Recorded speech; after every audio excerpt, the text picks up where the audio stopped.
평안하십니까? 벌써 7월이 됐어요. 오늘 7월 3일 매일 예배 우리 하나님 앞에 기도함으로 시작하겠습니다. 여호와 우리 주여, 주께서 우리를 얼마나 사랑하시는지요. 또 저희들도 주님을 참 사랑합니다. 주신 한날이 하나님이 원하시는 대로 살아가길 원해 매일 예배로 자리를 함께한 우리 가족들을 살펴주옵소서. 저들의 심령에 담겨져 있는 간절한 기도의 제목에 응답하시고 오늘도 하나님이 인도하시는 그 귀한 길들을 허락하신 말씀을 통해 알게 하여 주옵소서. 감격을 잃어버린 삶이 숨을 쉰다고 사는 삶은 아닐 것입니다. 믿음으로 감격하며 살아갈 수 있는 귀한 삶이 우리 안에 회복되는 복된 하루가 되게 하옵소서. 예수님의 이름으로 간절히 기도하옵나이다. 아멘. 찬송가 501장입니다. 너 시온아 이 소식 전파하라. 자주 부르는 찬송은 아닌데요, 늘 드리는 말씀입니다만 멜로디가 쭉 나가니까 여러분이 한번 여러분의 소리를 그 위에 담아보시면 찬양도 배우게 되는 시간이 되지 않을까 싶어요. 자, 501장 너 시온아 이 소식 전파하라, 함께 찬송하겠습니다.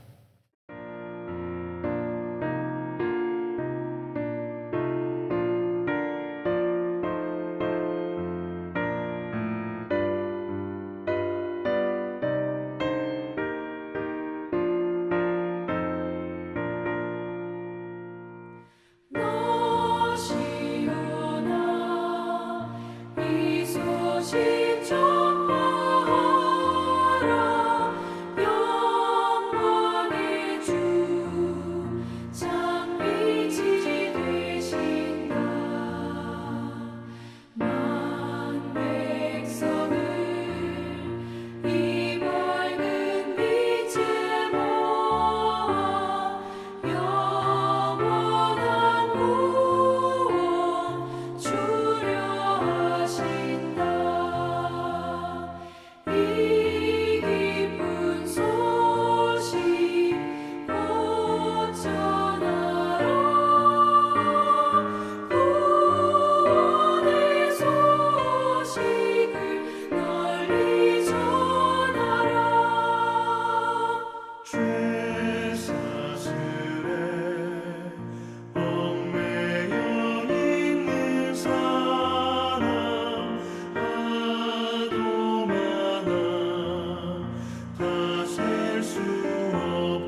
오늘 주신 하나님의 말씀 시편 87편 말씀이에요. 1절부터 7절까지의 말씀. 시편 87편 1절로 7절의 말씀 우리 한 목소리로 같이 읽습니다.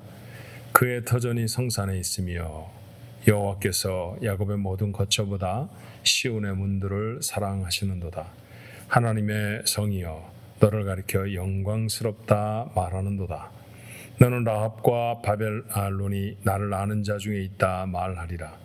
보라 블레셋과 두로와 구스여 이것들도 거기서 났다 하리로다. 시온에 대하여 말하기를 이 사람 저 사람이 거기서 났다고 말하리니 지존자가 친히 시온을 세우리라 하는도다. 여호와께서 민족들을 등록하실 때에는 그 수를 세시며 이 사람이 거기서 났다 하시리로다.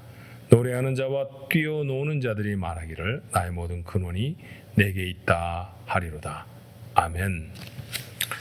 본문은 성산, 또 시온의 문들, 하나님의 성 이런 단어들로 미루어 짐작한데 예루살렘 성전을 향한 노래가 아닌가 싶어요.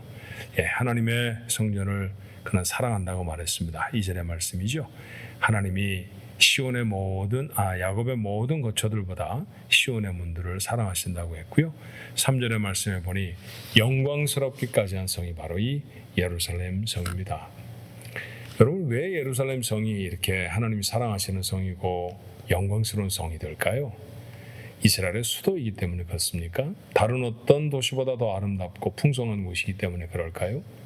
사실은 그렇지는 않습니다. 수도였다는 것도, 그리고 그것이 다른 성보다도 부유한 성이었을 것임도 분명하지만, 그러나 그것보다 월등하게 중요한 이유가 하나 있죠. 그것은 바로 하나님을 예배하는 처소 성전이 있는 곳이기 때문입니다. 하나님을 예배하는 곳이라 오늘 시인은 말하기를 하나님이 그것을 사랑하신다고 하셨고 영광스러운 곳이라고 했으며 모든 만물의 근원이 심지어는 이곳이라고까지 노래하고 찬송하고 있습니다.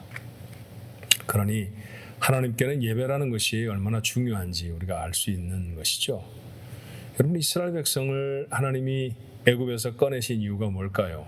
예배하는 자가 되게 하시려는 것입니다. 그래서 사실은 그들은 가나안 땅에 들어가기 전에 먼저 해야 할 일이 하나님을 어떻게 예배하게 되는지 예배의 장소를 짓는 것이고 그게 성막이었죠. 예배의 제도를 배우는 것이었으며 그게 율법이었습니다. 그걸 먼저 이스라엘 백성이 갖게 되지 않습니까? 구원받은 하나님의 사람들에게 가장 중요한 것도 다른 것이 아닙니다. 하나님을 예배하는 것이죠. 왜 예배가 우리의 삶에 이렇게 중요합니까? 사실은 구원받기 전과 구원받은 이후에 가장 크게 차이가 나는 우리의 삶이 있다고 하면 그것은 하나님과 우리의 관계가 어떠한가라는 거예요. 아시죠? 창세기에서 이스라엘 백성 훨씬 이전에 처음 세워놓았던 처음 하나님이 지으셔서 에덴 동산에 세우셨던 아담과 하와가 타락한 이후에 그들이 하나님의 낯을 피하여 숨습니다. 그전에는 하나님과 교제하고 하나님이 좋고 사랑스러웠던 사람들이 갑자기 하나님이 무서워져 버렸어요. 이렇게 하나님과의 관계가 깨어진 것이 바로 범죄한 사람들의 모습이죠. 그런데 그 모습을 회복시키십니다. 자녀가 되어서 하나님 앞에 나올 수 있도록 하셨죠. 그런데 그렇게 하나님 앞에 나아가는 방법이 무엇이냐 하면 다름이 아닌 예배라고 하셨어요. 구약 성경에 이 제사, 예배의 가장 중요한 것은 속죄물로 드리는 제물이었습니다. 어떤 것인가의 생명이 들여짐으로 인해서 내 죄가 씻어졌습니다라고 하는 사실을 확인해야 하나님 앞에 설 수 있지 않았습니까? 신약 시대 이후에 오늘까지 우리가 하나님 앞에 드리는 예배는 예수 그리스도의 보혈의 의지에 하나님 앞에 예배할 수 있는 것이죠. 주께서 피를 흘리셔서 내 죄를 사하셨으므로 내가 구원받고 하나님의 사람이 되어져서 가능해진 일, 바로 그것이 예배입니다.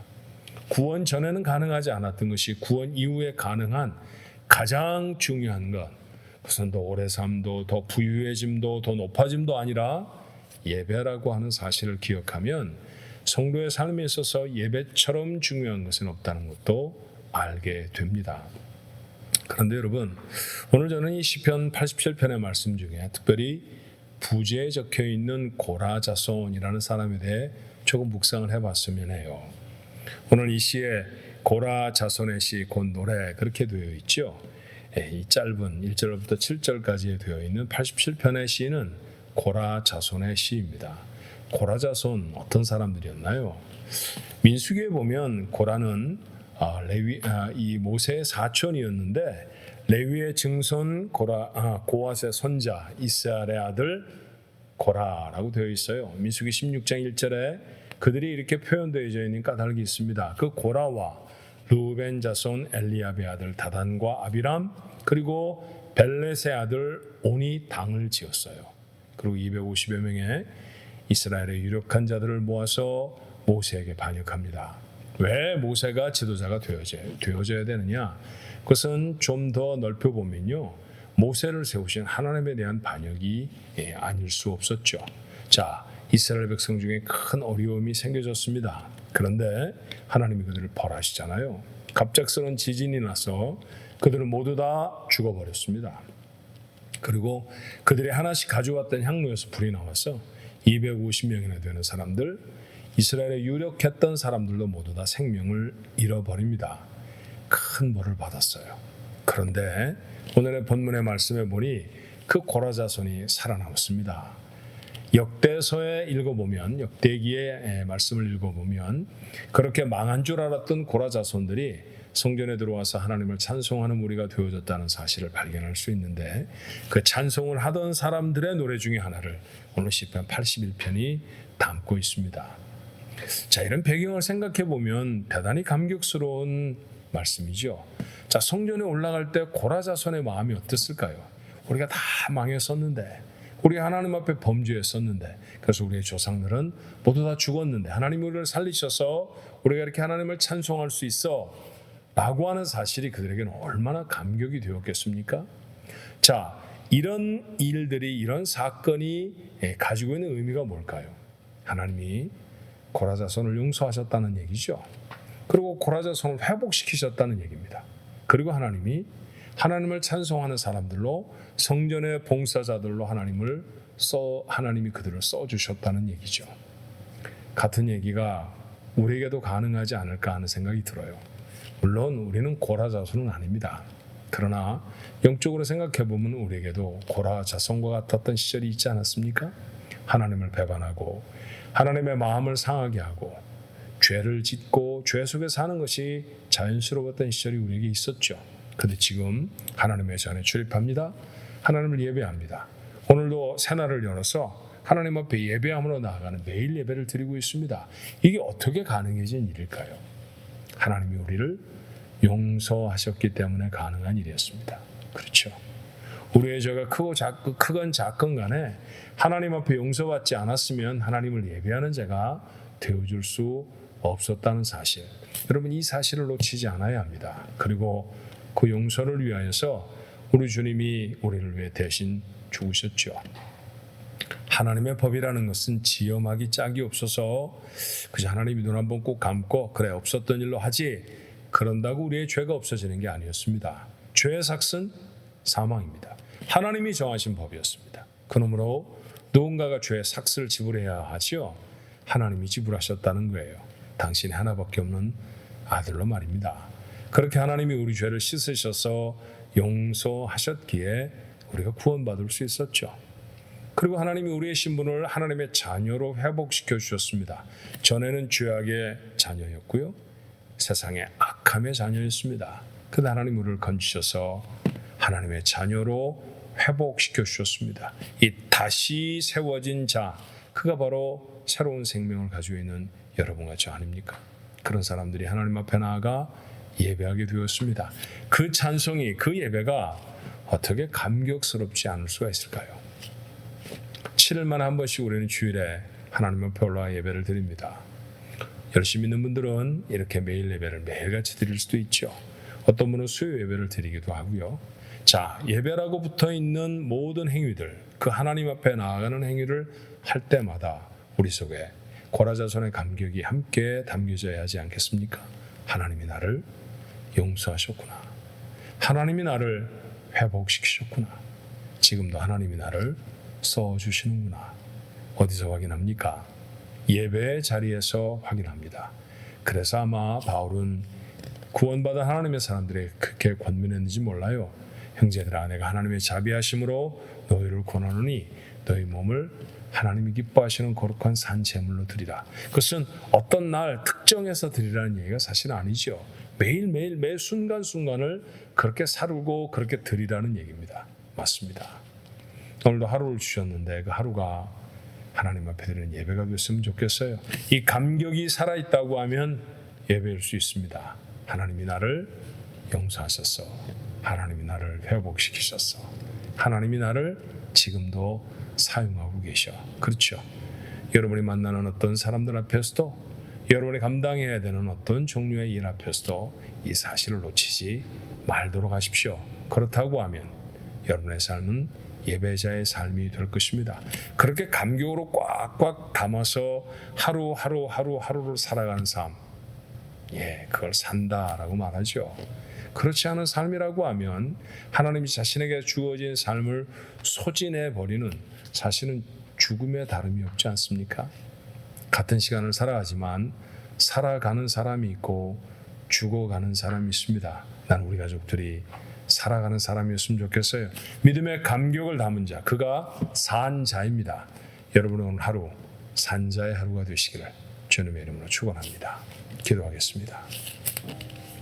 은혜와 사랑이 많으신 하나님, 고라자손은 하나님 앞에 큰 죄를 저질렀고 이스라엘 백성을 모두가 다 깜짝 놀랄 만큼 큰 벌을 하나님께로부터 받았습니다. 하지만 몇백 년이 지나 그들의 후손은 이렇게 하나님을 찬송하는 사람들로 당당히 성전에 서 있습니다. 하나님이 저들을 용서하셨고 저들을 회복시키셨고 저들을 여전히 하나님의 일에 사용하신다는 말씀이지요. 이 말씀을 읽은 우리들이 하나님 앞에 나아가 예배할 때마다 이 귀한 사실들을 깨달아 알게 하여 주옵소서. 오늘도 한 날을 주셔서 하나님 앞에 나아가 예배할 수 있도록 매일 예배의 자리에 세워주셨사오니 하나님을 용서하셨는 줄로 믿습니다. 예수 그리스도의 보혈의 공로가 다른 이가 아니라 내게 유효한 것임을 우리가 분명히 믿습니다. 그러므로 그 감격으로 하나님 앞에 나아가 예배하는 저희 모두가 되어지게 하옵소서. 실어버리실 줄 알았더니 건지셔서 자녀로 삼으셨습니다. 그렇게 놀라운 회복의 은혜가 있었고 오늘도 우리의 손과 우리의 마음과 우리에게 주신 재능들을 통하여 하나님의 일들에 사용해 주시오니 이렇게 쓰시는 하나님 앞에 영광과 찬송을 돌릴 수 있는 복된 성도들 모두가 되게 하옵소서. 감격이지요. 하나님, 이 감격을 매일같이 담으며 살고 싶습니다. 그런 하루하루 살아 움직이는, 살아가는 매일이 되도록 우리 가족들의 삶을 지켜 주옵소서. 살아계신 우리 주 예수 그리스도의 이름으로 기도하옵나이다. 아멘.